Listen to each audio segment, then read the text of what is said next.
তো কি বুঝতেছেন বলেন? সন্তান যখন বুয়েট নামক বিশ্ববিদ্যালয়ের শিক্ষক, দেশের সর্বোচ্চ প্রকৌশল বিশ্ববিদ্যালয় এবং সর্বোচ্চ বিদ্যাপীঠ, আবার সন্তান যখন সচিবালয়ের সচিব, আবার আরেক সন্তান কানাডায় থাকে, সবই তো জানেন। অথচ মাকে মরতে হলো ঘরের মধ্যে বন্দি থেকে। 8 দিন পর লাশের পচা গন্ধ বের হলো, প্রতিবেশীরা জানলো, তারপর পুলিশ এসে লাশকে উদ্ধার করলো। অথচ সন্তানেরা জানেই না। কী লাভ হলো এত লেখাপড়া শিখিয়ে বলেন? কিছু বুঝলেন? এই জন্যই ভাই আমি সবসময় বলি, সন্তানকে ইসলামী শিক্ষায় শিক্ষিত করুন।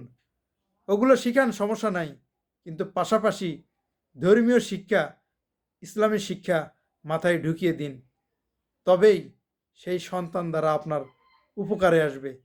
তাছাড়া এত টাকা পয়সা সন্তানের পিছনে খরচ করে কোনো লাভ হবে না। তাই ইসলামী শিক্ষাকে হা বলুন।